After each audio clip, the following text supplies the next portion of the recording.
السلام علیکم خواتین و حضرات، بے صبری ایک ایسی چیز ہے جو انسان کو بہت شرمندہ کراتی ہے۔ معین اختر ہمارے ایک بہت بڑے اداکار، بہت بڑے لیجنڈ، وہ بہت ہی کلاسیکل جوکس بتایا کرتے تھے۔ ایک قصہ انہوں نے بے صبری پہ ایک دفعہ سنایا تھا، اور وہ کچھ یوں تھا کہ ایک بس چل رہی ہے، تو بس میں آگے لیڈیز کا حصہ ڈپارٹمنٹ ہوتا ہے اور پیچھے مینس کا ہوتا ہے۔ تو پیچھے ایک مولوی صاحب بیٹھے ہوئے ہیں، رائٹ آفٹر دا وہ پارٹیشن، وہ جو ہوتا ہے عورتوں اور مردوں کے لیے الگ سے ایک جالی لگی ہوتی ہے، تو یہاں پہ ایک مولوی صاحب بیٹھے ہیں، اور اگلے حصے میں ایک خواتین کے حصے میں ایک خاتون بھی بیٹھی ہوئی ہیں اپنے بچے کے ساتھ، اور وہ بچے سے کہہ رہی ہیں کہ وہ ٹفن کھول کے کہتی ہیں یہ حلوہ کھا لو، تو بچہ منع کر دیتا ہے۔ تو خاتون کی نظر مولوی صاحب پہ پڑتی ہے، اور مولوی صاحب بھی یہ منظر دیکھ رہے ہوتے ہیں۔ تو وہ خاتون کہتی ہیں بچے سے، دیکھو اگر تم نے یہ حلوہ نہیں کھایا تو میں پیچھے مولوی انکل بیٹھے ہیں ان کو دے دوں گی۔ جیسے ہی لفظ حلوہ سنا، مولوی صاحب نے کہا ہے حلوہ، تو مولوی صاحب بہت اٹینٹو ہو گئے۔ تو تھوڑی دیر وہ بچہ منع کرتا جاتا تھا، پھر تھوڑی دیر کے بعد خاتون نے بچے سے کہا، دیکھو تم جلدی سے یہ حلوہ کھا لو، میں نے بنایا ہے بہت اچھا، اگر تم نہیں کھاؤ گے تو میں مولوی انکل کو دے دوں گی۔ مولوی صاحب یہ سارا منظر دیکھ رہے ہیں، حلوہ، اور وہ کہہ رہی ہے ابھی مولوی انکل کو دے دوں گی۔ بچہ منع کرے جا رہا، تیسرا اسٹاپ بھی آ گیا صاحب، چوتھا اسٹاپ آ گیا، اب وہ جو ہے بچہ نہیں مان رہا۔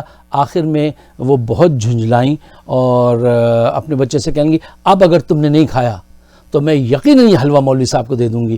مولوی صاحب سے بھی اب برداشت نہیں ہوا، مولوی صاحب اٹھے اور اٹھ کے قریب گئے لیڈیز کمپارٹمنٹ کے، اور جھانک کے بولے، خاتون آپ نے جو بھی فیصلہ کرنا ہے آپ ذرا جلدی کر لیجئے، میں اپنی اسٹاپ سے 2 اسٹاپ آگے آ گیا ہوں۔ تو جو بھی ان کی بے صبری حلوے کے لیے اتنی بڑی کہ وہ 2 اسٹاپ آگے آ گئے۔ تو یہی بے صبری جو ہے وہ ملا جی فضل الرحمان صاحب کے حصے میں آئی ہے کہ ابھی وہ آئے تھے حکومت گرانے، اب چین نہیں آ رہا بغیر حکومت کے، پھر آ گئے واپس۔ اب وہ 23 تاریخ کو کراچی، لاہور، اسلام آباد اور پشاور، یہاں سب جگہ جلسے کریں گے۔ خواتین و حضرات، جس طرح سے شرابی کو اگر آپ شراب نہ دیں نا تو وہ بہت پریشان ہوتا ہے، اس کا جسم ٹوٹتا ہے، وہ ہر چیز قربان کرنے کو تیار ہو جاتا ہے، لیکن اس کو شراب ملنی چاہیے۔ اس کی سب سے بڑی سزا شرابی کی یہی ہوتی ہے کہ آپ اس کو شراب نہ دیں۔ اسی طریقے سے جو اقتدار میں رہنے کی عادت جن کو ہو جاتی ہے نا، اور یہ کرپشن کے ذریعے پیسے کمانے کی، ان کو بس پھر اقتدار چاہیے ہوتا ہے ہر صورت میں، چاہے کچھ بھی ہو جائے۔ ملا جی کا بھی کیس بالکل یہی ہے۔ ایک بہت ہی اہم نکتہ سنیے آپ۔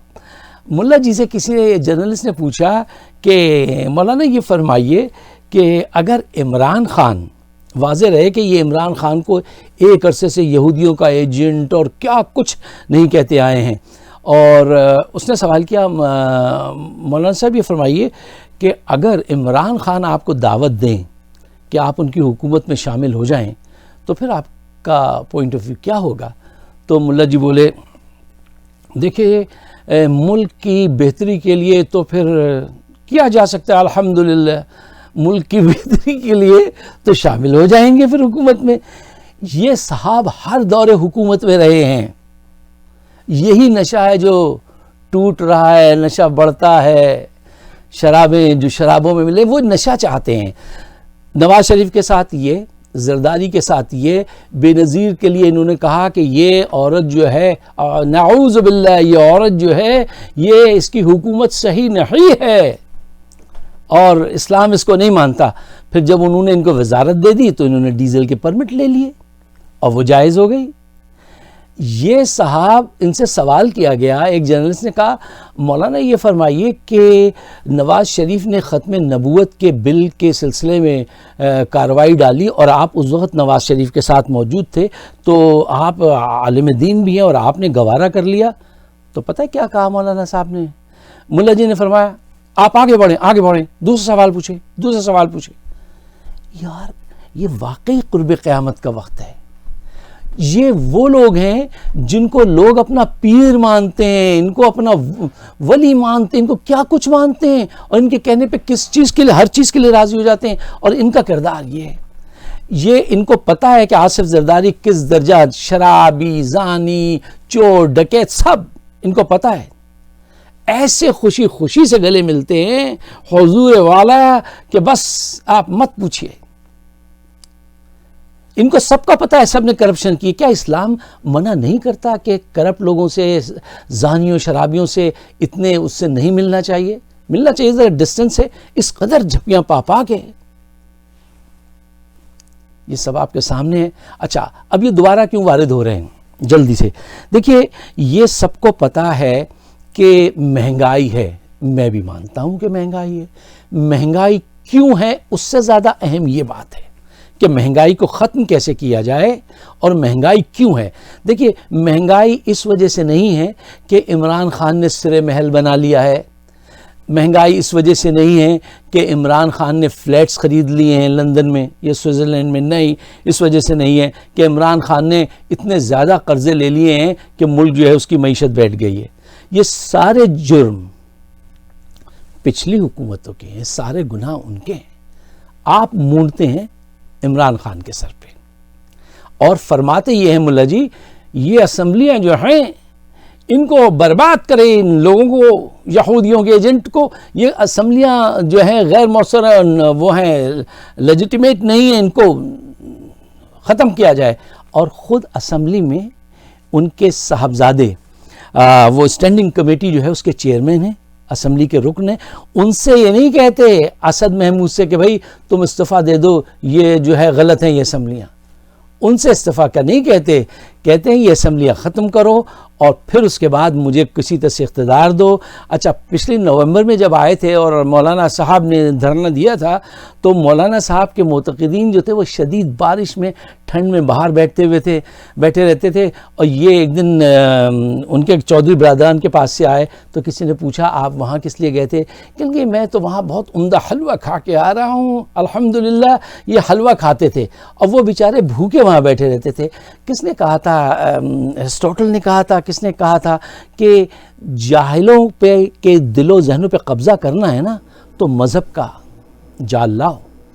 ایگزیکٹلی یہی ہے. سب کچھ اپنی آنکھوں سے دیکھیں گے، سنیں گے، آبزرویشن سب کچھ ہو جائے گی، لیکن ہمارے پیر نے کہا ہے، مولانا نے فرمایا ہے. مولانا کا فرمان ہم کیسے ٹال سکتے ہیں؟ میرے ایک دوست مجھ سے ناراض ہو گیا پچھلی مرتبہ جب انہوں نے عمران خان کے خلاف پروپیگنڈا کیا تو ہمیں بھی حق کے لیے پھر بات رکھنی پڑتی ہے. بہت اچھے آدمی کہیں گے فائق صاحب بخدا میں آپ کا بہت چاہنے والا ہوں، لیکن آپ نے مولانا کے لیے ایسا کہا کہ وہ مناسب نہیں ہے. انہوں نے مجھ سے ملنا بند کر دیا. یہ ہے مذہب کا غلبہ. مذہب بہت اچھی چیز ہے، مجھے مذہب کے خلاف مت سمجھیے گا. مذہب بہت اچھی چیز ہے، لیکن اس وقت تک اچھی ہے جب اللہ اور اس کے رسول صلی اللہ علیہ وسلم کی اس میں چلیں، اور جب ایسے لوگوں کی اس میں چلیں لیڈرشپ میں کہ جن کے لیے آپ صلی اللہ علیہ وسلم نے کہا تھا کہ ایک قرب قیامت کا وقت ایسا ہوگا. وہ گزر رہے تھے کہیں صحابہ کرام کے ساتھ تو ایک پرندہ گندگی کھا رہا تھا تو پوچھا کہ یہ کیسا ہے؟ تو آپ نے فرمایا ایک ایسا دور آئے گا کہ عالم جو ہوں گے وہ ایسے ہوں گے کہ اوپر سے ایسے ہوں گے اور اندر سے ان کے حرکات یہ ہوں گی، اور عالم علم کے ذریعے دنیا کمائیں گے. عالم علم کے ذریعے دنیا کمائیں گے. جو ساری حوث پوری کر رہے ہیں یہ بھی، اور آپ کے اطراف میں جتنے جا کے جائزہ لے لیجئے وہ اسلام کے امبریلا کے اندر دنیا حاصل کر رہے ہیں. دوسرے ہیں وہ تو ڈائریکٹ حاصل کر رہے ہیں رشوت کر کے اور سب غلط کام کر کے. یہ علم کے ذریعے مختلف ٹیکنیکس ہیں جس کے ذریعے یہ دنیا حاصل کرتے ہیں. تو بہرحال یہ وقت آ گیا ہے، اب دوبارہ سے وہ دھرنا شروع کر رہے ہیں، اور اس سے پہلے کہ تیری چشم کرم یہاں پہ ہو اور آپ آئیں ہمارے شہروں میں تو ہمیں چاہیے کہ ہم بھی تیار ہو جائیں اور اس بات کو جانیں. دیکھیں، آپ بھی جانتے ہیں، میں بھی جانتا ہوں، سب جانتے ہیں کہ عمران خان سنسیئر ایفرٹ جب آپ کا ملک بالکل بینکرپسی کی طرف چلا گیا، بالکل بینکرپسی کی طرف، تو کیا کیا اس آدمی نے؟ آج تک اگر مجھ سے، میں کہتا ہوں عمران خان کے خلاف بولنے والوں کو میں ویلکم کرتا ہوں، آپ بولیے، ضرور کہیں، آپ کا حق ہے. لیکن یار جو ملک کو لوٹ کے چلے گئے، جو آج بھی لوٹ رہے ہیں، اب دوبارہ یہ ڈرامہ کیا جا رہا ہے کیونکہ مہنگائی زوروں پر ہے. تو اب وہ جو اتحادی ہیں اور جو سازشی ہیں، جو مافیاز ہیں، اب وہ مافیاز کہہ رہی ہیں پھر دوبارہ لیٹس ٹرائی اگین. پارٹ 2 میں یہ ٹرائی کر رہے ہیں کہ ٹھیک ہے نا، اب دوبارہ آ کے مولانا کو کہیں گے سڑکوں پہ آؤ، پھر مولانا آئیں گے کہیں گے ہمارے پاس الحمدللہ ایک بی پلان بھی ہے اور سی پلان بھی ہے، اور پھر ہم اس پہ عمل کریں گے، پھر یہ بھاگ جائیں گے. تو ان کے لیے ابھی سے ہمیں تیاری کرنی چاہیے. اور دیکھیے اتنی ہمت ہونی چاہیے کہ آپ غلط کو غلط کہیں اور صحیح کو صحیح کہیں. دیکھیے دنیا، مولا علی نے فرمایا تھا کہ دنیا اس وجہ سے خراب نہیں ہے کہ یہاں پہ خراب لوگ آ گئے ہیں. خراب اچھے لوگ تو شروع سے ہیں. دنیا اس وجہ سے خراب ہے کہ اچھے لوگ اچھے لوگوں کا ساتھ نہیں دیتے. اگر آپ ایک محب وطن پاکستانی ہیں، جو آپ ہیں ماشاءاللہ، تو پلیز اس پیغام کو آگے بڑھائیے. اور میری ویڈیوز موجود ہیں یوٹیوب پہ فائق صدیقی شو، آپ اگر اس کو سبسکرائب کر لیں تو آپ کی بڑی مہربانی. شکریہ، نوازش. Thank you very much.